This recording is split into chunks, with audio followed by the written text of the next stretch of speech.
to Drummers Only Radio.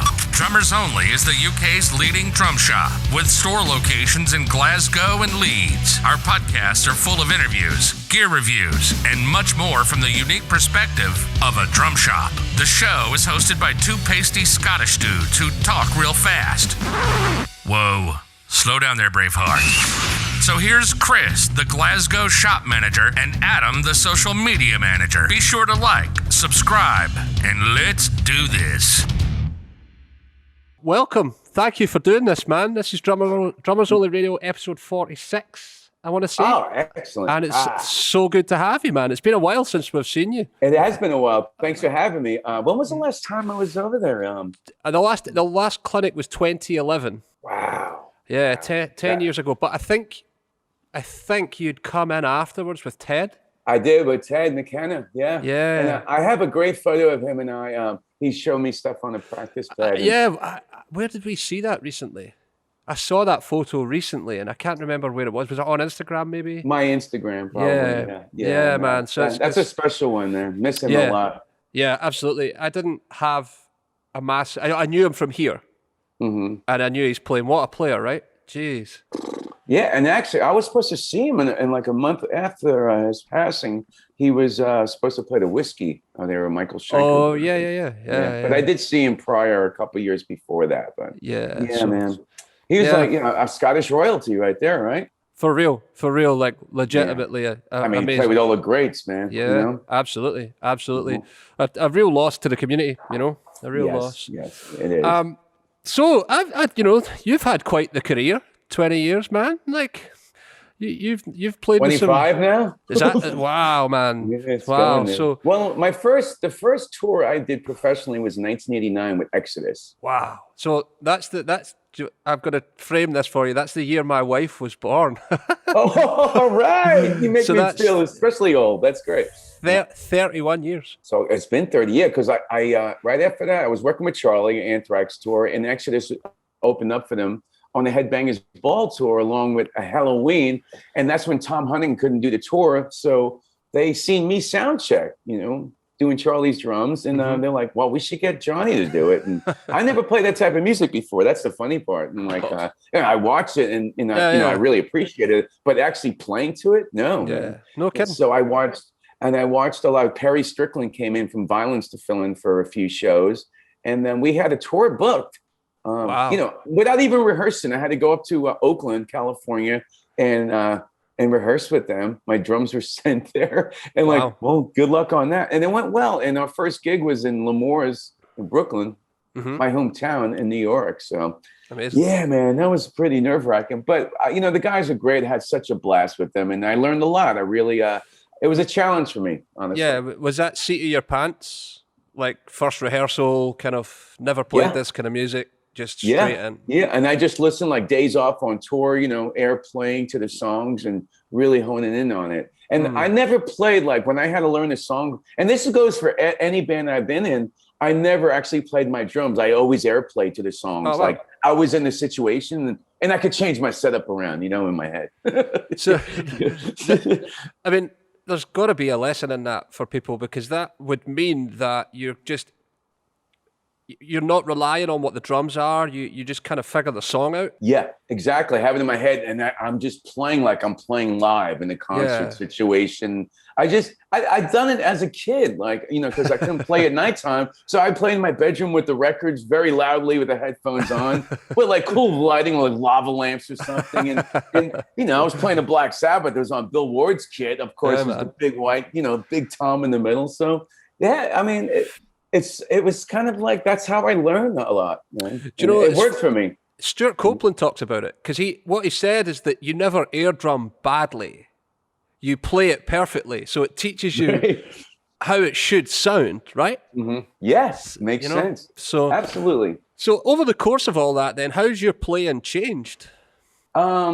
Well, it actually made me from playing with the thrash music. Would you say, like from the sort of from that point in your career till like now, over that arc? How's it changed? I've been very blessed. I was able to play with a lot of great bands. I mean, Exodus was the first, and from there I went into Testament, which is still thrash, but not as heavy as Testament, more groove. And that was more my style of a groove player, you know, more into the rock, you know, heavy rock, Cozy Powell and bottom stuff. And then from there, I you know, I got into White Zombie with the you know, the program and the loops, and that really let me lay into it more groove oriented to Rob Zombie.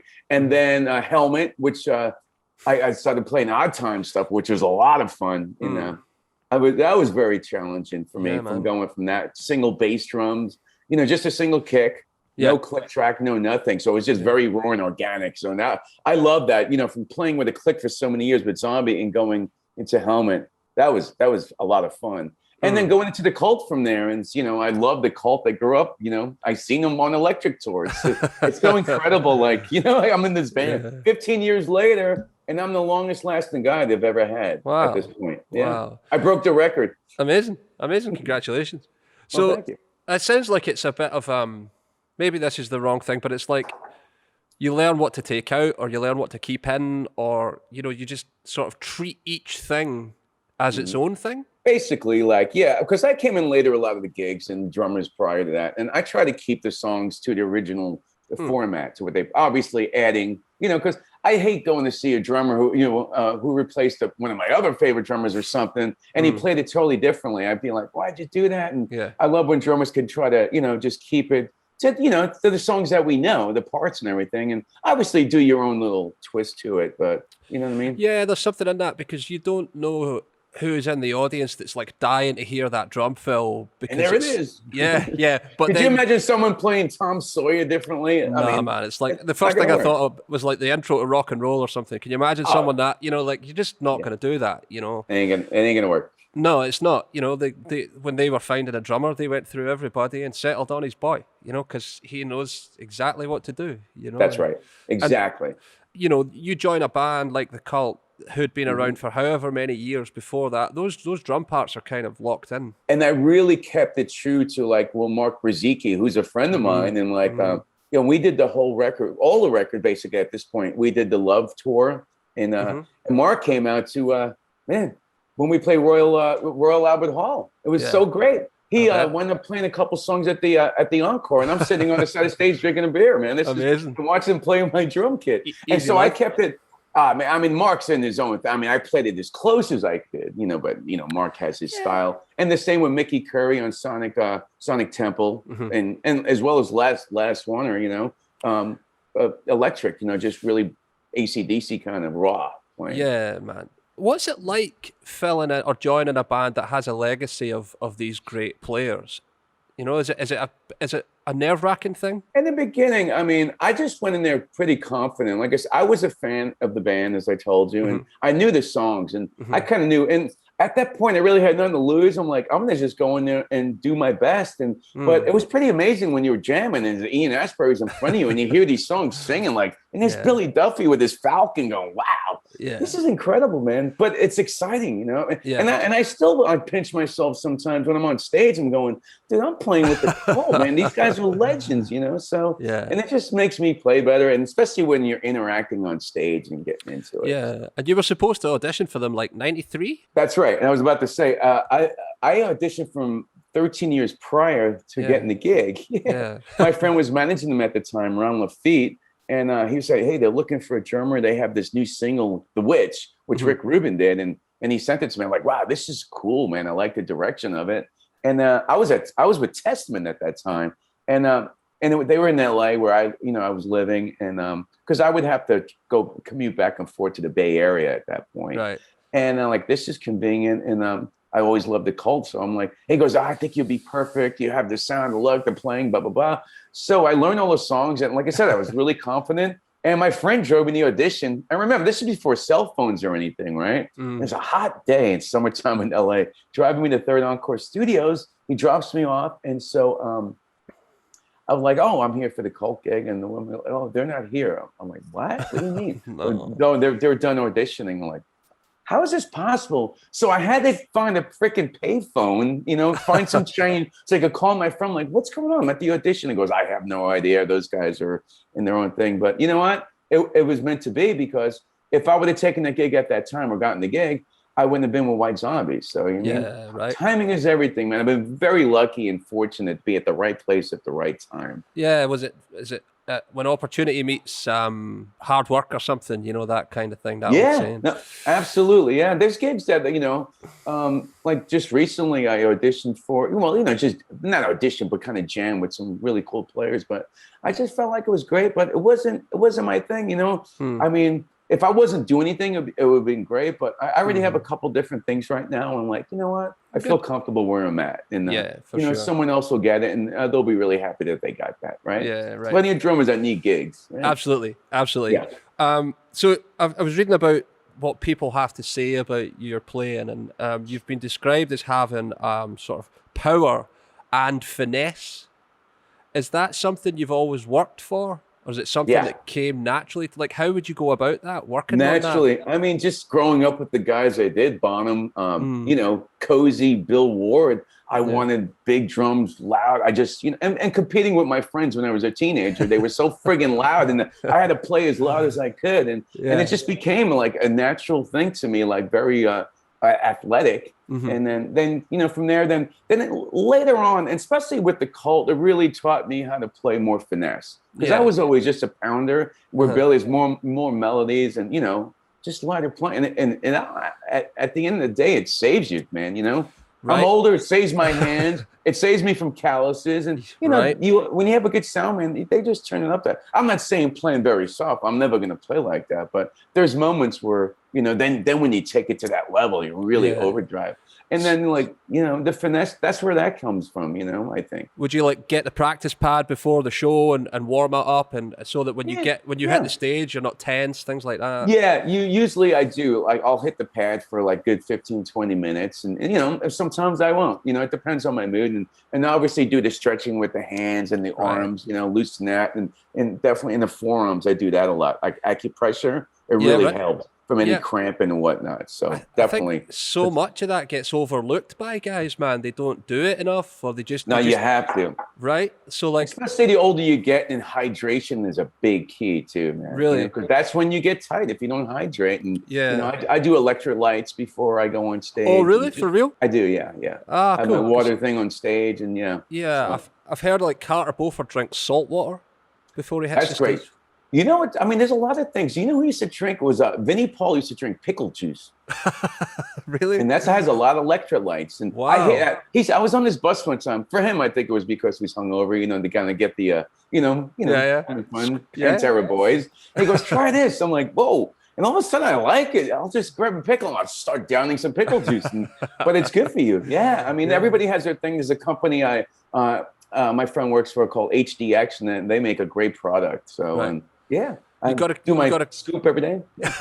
You got to keep in shape. Yeah, I mean, it depends on. I don't really hit the gym at hotels. I mean, when I'm home, I do, but obviously from the lockdown, everything's closed or reopened. Right. But I don't. For some reason, I don't like hotel gyms. I've just, I don't know. I just never been into it. But I'll stretch in my hotel room, do push-ups, or before the show, and just a lot of stretching if I can, if it allows me and stuff. For sure. Yeah. When you were over here in 2011, you talked about even though you've got this power and you can hit the drums hard, you never break anything. You don't break cymbals, you don't break. I used to break a lot of cymbals, and that was the difference too. From I think my style is just evolved, and as a more finesse and just mature drummer, where I didn't have to bash cymbals. I mean, kill them, and then it's more about as the old guys like Bonham. I mean, he didn't really kill the cymbals. You know what I mean? He just swayed them and stuff, and that's where I learned a bit more. And I hardly crack a cymbal anymore. And then I also learned with the top, with that with the felts and on the cymbal tops, and on the electric tour, I did it like Simon does with no felts or anything, just wide open, loose. Oh, really? Yeah, just so they could sway a bit more. Yeah, and I like thinner cymbals than I used to play heavier cymbals back in the day. And I find that I love the Zildjian Sweet K's. They work for me. And for real. Incredible tone. They just feel really nice.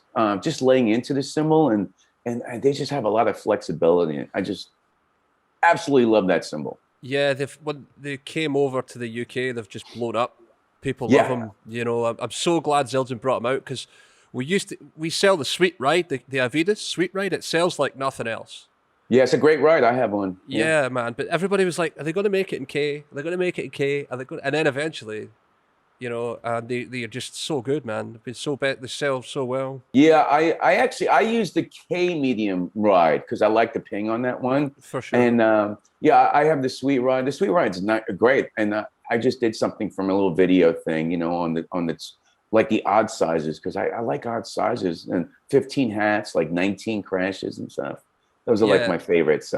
But man, those cymbals are insane, man. Really? Yeah, I'm kind of like that. I like the odd sizes, man. There's just a little bit of magic in a 17-19, That's what I did, the 17-19 kind of blend, and they sound really nice together. I mean, they're all great, but I think in odd sizes in general, I'm just a little bit odd, maybe. You know what I mean? Like I have my kick drums are 15 by 24, like Simon Phillips. I like the odd size, and I also like 17 by 24 too. So what do those sizes give you instead of like 16 or 18? I mean, it's there. I mean, the 14 to me, I like a 14 by 26, but it's just that 15, the 16, maybe it's just the setup and the look of it all, but that extra in it, I mean, I wouldn't think it's drastically different, but it works for me, man. Yeah, for sure.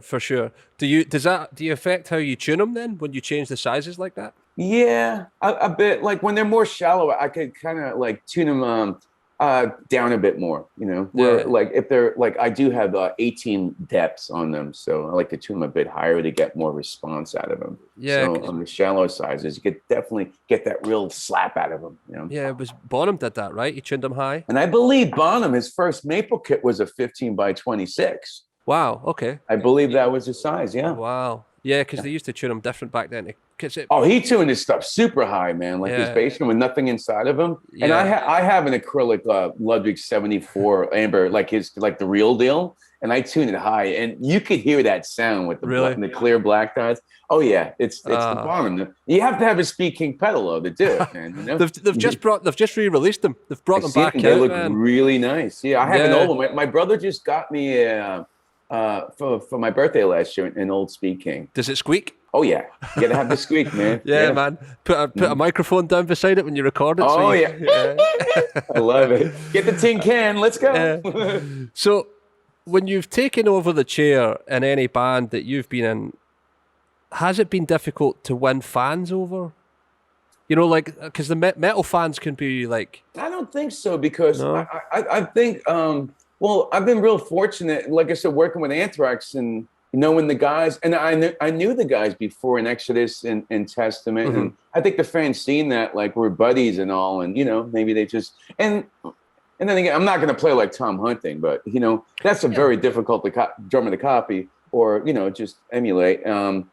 But with the fans, I never had a problem. I don't think. I mean, there's always going to be like, I like this guy's style better than this, but But if you play it true to the music and the songs, and you know what I mean. I get it. I think, and they hear it as just the whole full thing, man. Especially live at a concert, they get it. Yeah, I would hope that's so. That's what I do. And that's for sure. How I am. Yeah, for sure.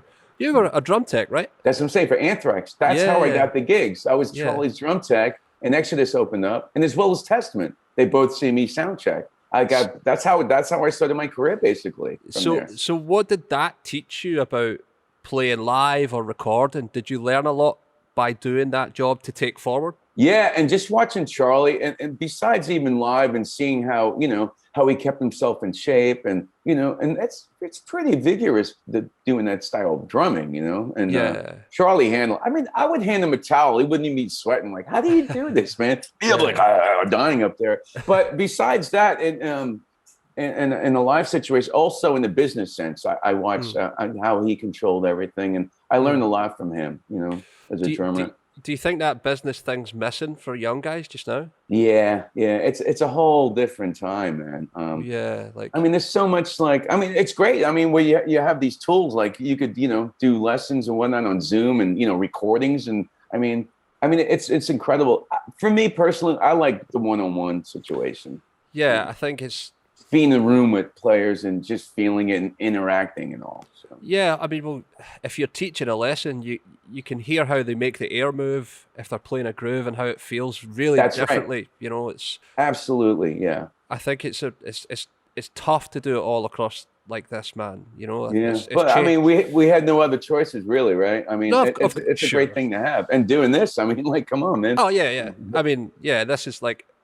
I think do you think it would be tough to do a clinic like this? Yeah, for me, I have to have like, you know, to look at someone like, you know, when I do clinics and that's a big thing for me, like seeing people in the crowd and like, you know, how they're, you know, acting and, you know, or, you know, reacting to anything and like, you know, and especially if there's a small kid and he's like, you know, rocking, I'm like, oh, I'm going to bring it to this little guy, man. Yeah, so, you know. Yeah, you can see the whites of their eyes and all that. So there's nothing better than playing live and having a crowd there. So and it's actually, as a matter of fact, I was able to jam a couple songs over the weekend. I flew out to Dallas, and a friend of mine has this school called Rock Stars of Tomorrow, a rock school for kids. And Grant from the Cult, the bass player, he teaches there, got him a gig there.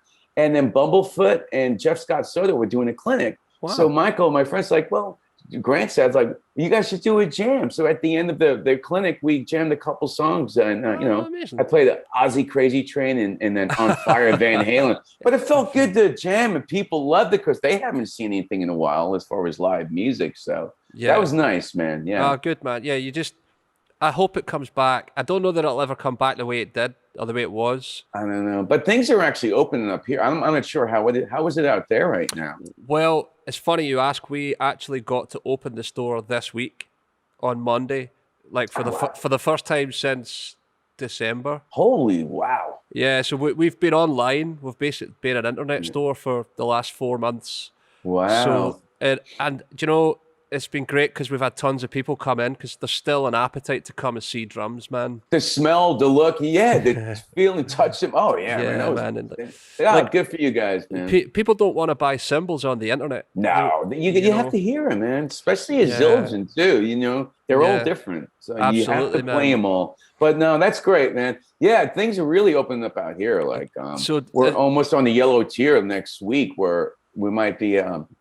there's shows happening and stuff. Outdoors, I was just going to say, are you going to get back to shows then? Well, there's talk about us possibly, well, I hope, fingers crossed, in August doing some shows. We had makeup shows that we missed. Yeah, right. The last show we played was December of 2019. So, wow, man, that's like... Feels like 10 years ago, man. So I'm really hoping like by August and we could continue and things will open up at that point. But I don't see any festivals in Europe happen this year, right? No, it's a tough one, man. There's a lot of people, especially now because you have to really advertise. I mean, it's only a couple months away, right? Yeah, and I don't know that people will want to be in a crowd that big. Nah, it's going to take some time. I think, yeah. Would you guys do like seated shows, like theater shows? Would you do that? Yeah, I think there's talk about amphitheaters, the outdoor shows, the venues, and obviously having distance between. Like Red Rocks or something. Oh, I love it. Man, that's one of my favorite places. As a matter of fact, hold on. Look at this. Oh, we're going on a journey. Sitting right here. Hold on. Look. Oh, wow. What is that? It's a piece of Red Rock. So when you sell out Red Rocks, they give you this, right? Can you see that? I can see that. That's amazing. We played the Rev 3 tour a couple of years back with STP and Bush and the Cult, the triple bill, and we sold it out. And I actually, we played there. That was my third time. We played there also at White Zombie Pantera twice. Wow. Like 2 nights, yeah. So it's a special place. Wait, August 19th of 2018. Man. Coming on 3 years. Wow, man. That's amazing. Yeah, it's actually a piece of the rock, man. That's How cool amazing. Is that? So those kind of venues like amphitheaters. Like that, yeah. So has it always been easy for you to switch hats? Like, and what I mean is like you've gone from playing loops to playing full out thrash to playing more groove stuff. Has that been easy for you, or have you had to shed and work hard? Or well, yeah, the first time, like I was saying, with Exodus, the first time playing it, I really had not shedding, but listening a lot and really and Tom being a lefty drummer and thrash, I mean, he does stuff backwards. I'm like, how do I do that? He's one of the best, and I mean, you know, he's going through a big thing right now. So, but he's gonna beat it, and I can't wait to hit a new Exodus record. I was talking to Gary. But besides, but that was, and then Testament, I found that I knew their material a bit more than Exodus. I mean, seeing them play, but I really like them. both bands, but Testament was easier for me to get into, to adapt to. Not that it was easier music, but it was just more of my style being grooved. And then White Zombie was like straight up my style. It was like Bonham groove, like More Human Than Human. That was a Bonham beat. I was just playing a Bonham beat in rehearsal, and Rob was like, keep playing that, and recording on a 4-track, and that became the song basically off the drum beat. Yeah. Did it feel strange to play that kind of music on a click? Like, because I think What happened was when we wrote that record, there was no click track at all. We were in just writing the record in a small little room. And at the end of it, Charlie Clouser came in like a week prior to the record, and he did all the programming, like all the backing music with a click. Then we had to rehearse with the click. I'm like, oh shit, I never played to a click before. But to be honest with you, with that kind of music, it made it easier for me because I'm playing on top of something. Yeah, so when I was recording the record, I had a great mix and playing that. I was like, oh, this is awesome, man. I loved it. It made it so much easier, and like, you know, you don't miss it. And then I learned how to play to it, you know, pretty well after the years, like where I could play on top of the click or behind the click. It takes time. You just can't, you know, at first you're nervous. Oh, the click is like, it's not your enemy, you know, it helps you. So like, yeah, totally. So was it someone said, like, think about it like a percussion player, just playing a cowbell. Absolutely. You know, like, you've just got the best percussion player right beside you. You know, that's what I'm saying with the music. And Charlie's his programming was insane. You could hear it on the Astro Creep record. There's some great underlying drum grooves, like bottom grooves and stuff. So it was fun. Yeah. So did you get to like create the parts on that stuff, or were you kind of asked to play certain things, or how does all that work? We all wrote that together. I mean, they had some demos I heard before, you know, they were playing around with it, but we did that pretty much from scratch, you know, the Astro Creep record, and I was just doing my stuff. And that was fun. Like, feel really cool to be let loose on it, you know? It was. And I just felt like, you know, when I seen White Zombie before, I mean, nothing against Phil, the drummer, but he was kind of I was like, they need, you know, seeing them, like they just need someone with that power to give them that kick in the ass. And that's what I felt. And when we were writing the record, I just and Rob, he wanted people to dance to the music. Right. So that was like, so the drum beats was a big part of the sound. Yeah, man. And trying to capture that energy in the studio, right? That can be tough, especially on music that it needs it. You know, it really needs that kind of that lift off, you know. How did you get that energy and like to record with? It's something I've always found really difficult. Well, like I said, you're talking about recording with White Zombie, right? Yeah, but to bring the energy and to make it sound more energetic, but you don't speed up or slow down, you know what I mean? Well, it had a lot to do with the program, like I was saying, with Charlie's loops and everything, and having a great mix and having a great drum room. I mean, once you have a great sound and you have a great mix going and Jay and Shauna were in the room with me recording with the loops on top of it, and the drums I had were incredible. I just this is right when I just joined Tama. Oh wow!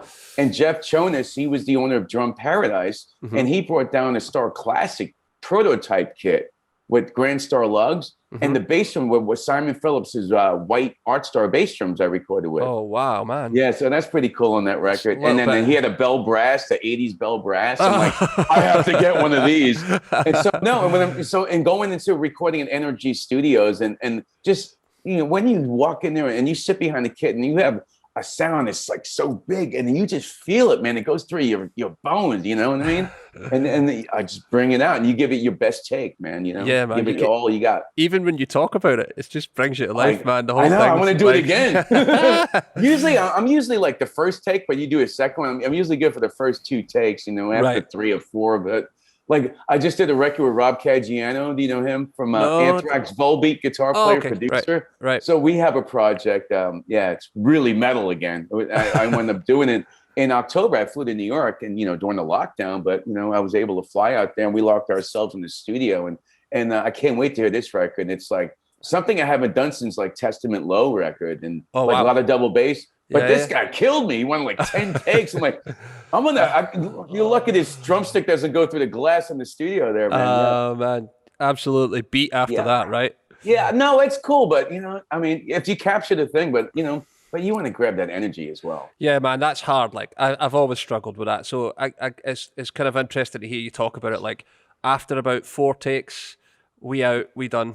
You know, let's I mean, move you gotta on. capture, even if it's not. I mean, like, so I love those old drummers. Like, if even if you're a stick click or something, you're a Yeah, Bill right. Ward. Yeah, But it's that energy, man. And yeah, for sure, that's the for sure. best. Yeah. I'm going to switch gears a little bit. All right. I've been really into Easy Drummer too, like Mhm. lately, and I got to see that they put your name and you on one of the Easy X's, and you did a whole session for them.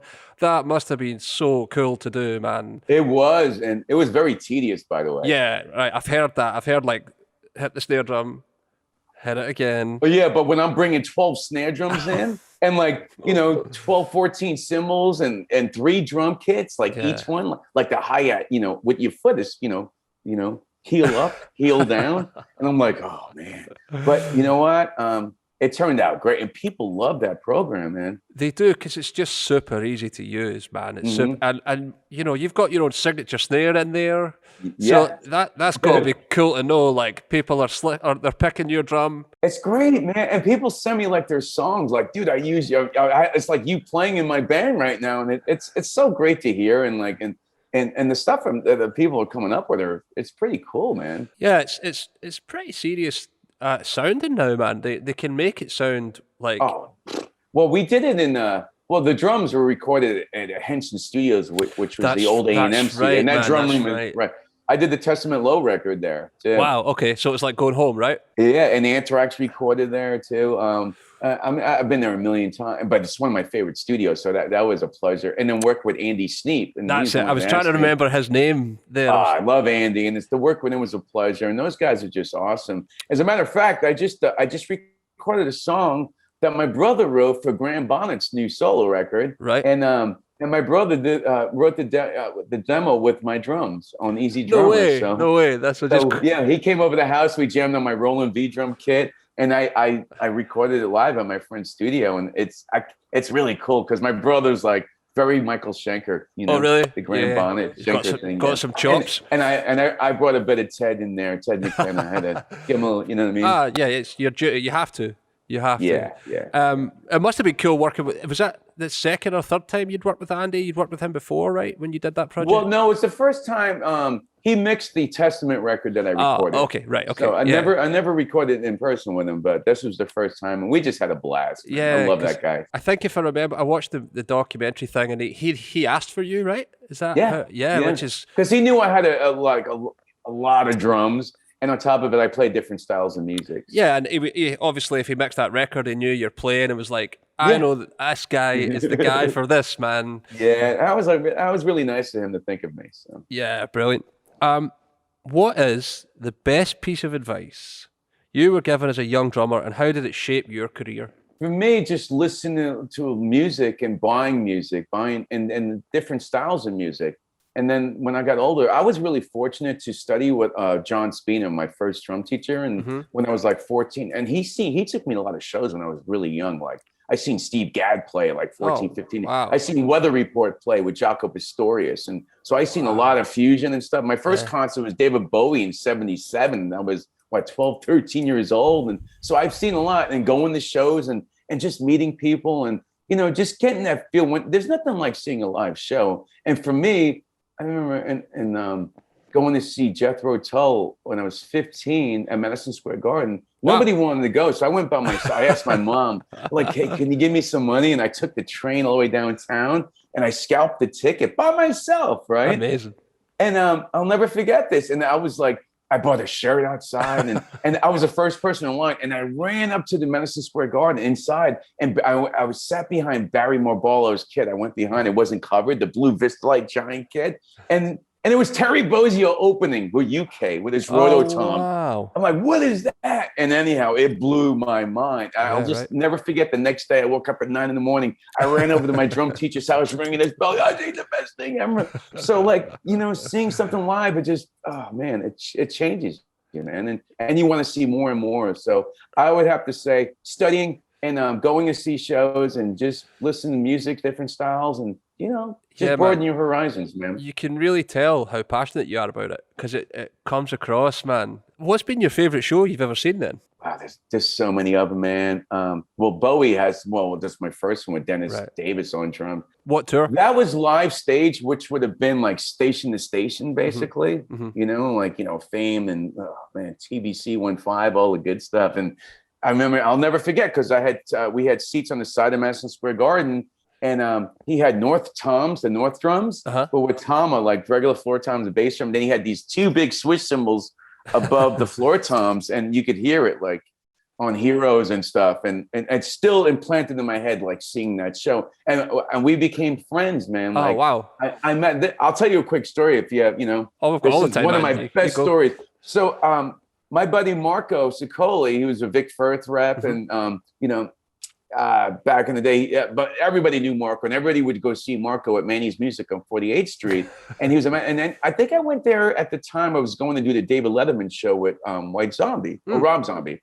And so I would always go, first thing I would do, go visit him. Hey, what's up? Anyhow, I'm walking around the shop and looking at drums, checking stuff out. And all of a sudden Marco goes, hey, Johnny, do you know Dennis? I go, no. He goes, Dennis Davis. I went, you're the first drummer I ever seen in my life. Oh my God. He goes, dude, I look, you're playing. I'm like, get out of here. It's like, it's just, wow. I had the chill. I had the chills when I was just talking about it. So anyhow, a couple weeks later, we're actually playing in New York. We're doing our show. It was our first New York show for the Hellbilly Deluxe tour, Rob Zombie. And I went back to the same place, and who would I run into? The same guy. And he goes, we're playing tomorrow. And he goes, I want to come see a show. I go, really? I go to Marco, is he really going to make it? He goes, yeah, put him on the guest list. So which I did. And it was just a big show for me. It's a New York hometown show. And like Tommy Lee and Nikki Sixx are there, and my family and friends. Wow. So I'm ready to just take it down. So before the show, I'm getting ready, getting warmed up. The security guy goes, hey, I just want to let you know, there's a gentleman down the stairs by the name of Dennis Davis. Once you know he's here. I was like, wow, he's here. So honestly, dude, I had like the best show, right? And afterwards, I was getting ready. You have to walk down the stairs to open the door and greet your, guest. And so I got all ready. So I walked down the stairs, open the door, and there's Dennis, the first person I see. Wow. He goes like this to me. He bows down to me. So I get the chills every time, man. And I'm like, and so that's the first drummer, the first concert I've ever seen. And and then we became friends after that. That's like the best meet your heroes story. Like they say, don't meet your heroes. Yeah, but like great. That's the best one, man. You became friends with your hero. Yeah, I know. And when I moved back to New York years later, and then we stayed in contact. Amazing. Went to see him play. Yeah, man. Poor guy. Rest in peace. Yeah, and, right. What an incredible drummer, man. If you don't know who he is, get like station to station. Oh God, Young Americans, all that great stuff. Absolutely amazing. We have a forum on our Facebook. And so we asked some of our customers to ask you questions. So I have 3 questions from 3 customers. So I'm going to give them a shout out and then ask your question. So the first one is from a guy called Kevin Mooney. He's a longtime friend of ours. He'd have been at your clinic. And he asks, given how many influential rock and metal acts and artists you've played with over the years, including Tony Iommi, what lessons did you learn working with them? Oh, man. Yeah, well, hi, Kevin. First of all, playing with Tony Iommi, it's like, it was one of the most proudest moments for me. Being Black Sabbath was my favorite band ever growing up. And playing Ozfest. And he seen me play and asked me, if I would be interested in playing a solo record. And it was Ozfest in 99. And we had a few days off. And so we went on the tour bus, on his bus to Boston to record these songs. Wow. And Chino from the Deftones was we were all 3 of us on the bus and drinking some wine in the back and just hearing stories from Tony. But the next day when we're all set up and he plugs his amp and he's right there, I'm like, I couldn't believe it. I'm like, this is this a dream? And then, and I did this big fill in the song, the Iommi song. It's like a Cozy Powell tribute, like a big, and Tony just, smiled at me. And, oh man, there's nothing like it. Playing with your heroes and it's very fortunate to do that. Yeah, for sure, man. It's just, I don't know what I would do. Like, when I was growing up, my favorite band were the Smashing Pumpkins, right? So, Jimmy. Yeah, right. But if Billy Corgan was like, "Do you want to come jam?" I think I'm like, "Oh no," because how do you sit in for Jimmy Chamberlain, right? Do you know what I mean? I would be so nervous. Oh yeah, you just got to give it your all, man. Just as your one shot, you guys just got to think about that. Listen, you dreamt about this your entire career, you know, and it's like, I'm on the throne right now, and this is my one shot. So I'm going to give it my all. If I get it, great. If I don't, at least I proved it to myself. And you gave it your all, and that's basically it. No, I was going to say, have you always carried that idea with you? It's just, you can just be you, right? There's other stuff out there. It's not the end of the world. I mean, there's a lot of musicians, and I always think about it, maybe it's just not meant to be, you know, something bigger and better for me. So, well, the next question is from Ross White. And he says, do you feel you had to alter your personality to fit with the characters you've come across in your career, or were you hired because of your ability and personality? I'm never going to change my personality, that's for sure. I'm from the Bronx. I still talk like I'm from the Bronx. You know, I've been in LA so long, but the Bronx is not coming out. I think it has a lot to do with both. To be honest with you, personality goes a long way, and having experience. And for me, like being a drum tech and being on the road since 1987, and you know how to adapt when you're in a tour bus with different. Everybody's individual, they have different things, and so it has a lot to do with that, man. Sometimes, like, don't be the annoying guy, and so I'm to myself, and and everybody's different, man. You know, some people you don't get along with, some people you do, but the one thing that counts is when you go on stage and make sure you bring your best to everyone, and the crowd knows that. Because the crowd aren't stupid, and they'll see that if there's something wrong up there. Just try to give you your best, but it does have a lot to do with it. It's like just being a people person, and like one thing, I've never burned anyone, and thankfully, like, and all the bands I've been in, I'm still friends with every band I've been in, so I never burnt any bridges or anything like that. Yeah, well, that must be good to know, right? Like, it has a lot to do with it, sure, because you never know when something might happen, a reunion, or they want you playing a song again. Yeah, you just never know, man. And that Bronx thing's cool. It's like Scottish people, man. It sounds like you just don't care. You're just going to be yourself. That's it. That's it. Well, Andy Buchanan, my one of my best friends in Glasgow, it's like, and he's been in the Bronx, and like it's very similar to it. And growing up with the Anthrax guys, and Frank Bello and we went to high school together. We're in the jazz band, so that's why I love Glasgow, man. I can't wait to get back out there. Yeah, man, for sure. Mm-hmm. So the last question from a customer is from a customer called Luke Doran, and he says, you've worked with multiple bands and different styles. What do you do to change with them but still maintain your own style and put your own stamp on things? Yeah, like I said earlier, just try to stay true to the song itself. And I just think it's, when depending on what band you're in, but just playing it and then feeling comfortable. I'll try to play it as close as I possibly can. But then, when you feel it's like, okay, I'm going to try to change this up without ruining it or getting that look, you know what I mean? That one look, like, what the hell was that? And just and putting your stamp. Obviously, when there's a signature thing, it's going to be you. And I don't know. I mean, if it's a triplet or whatever, man. But depends on the situation. But yeah, I mean, I think it's just like, and knowing the parts, and maybe your fill would fit better than the other drummer's fill, and sometimes I'll hear something that I think would be better for that. So yeah, right. Do you pick throw that in there? Do you pick different gear depending on what it is? If you were when you joined the Cult, did you pick different gear to suit the gig? I did actually on the first tour I did in 2006. I just went, just Bonham set up 24, 13, 16, 18. Mm-hmm. But then later I added a 26. I wanted to kind of go a little bit bigger. Yeah. Then I'm like, all right, that's maybe too big. And I did a 26 on the Rev 3 tour. I had my Mirage kit, the Tama Mirage. And they were great. The Smoke 26, 13, 16, 18. They look great. And sometimes the 26 gets a little like, too thuddy and want more punch. And so... And on the last, we did the last run we did was a Sonic Temple tour, and then I brought out a little bit bigger kit. I wanted something different. I had a 24. I did a 10, 13, 16, 18, and then a 14 tom on the left with a hi-hat. Wow. So I could, it just it kind of changed my style a little bit more. Thinking more of Mickey Curry, like what he would do, or whatever. Yeah, for sure. You know what I mean? It puts you in a different atmosphere. Yeah. Talking about like older Tama gear.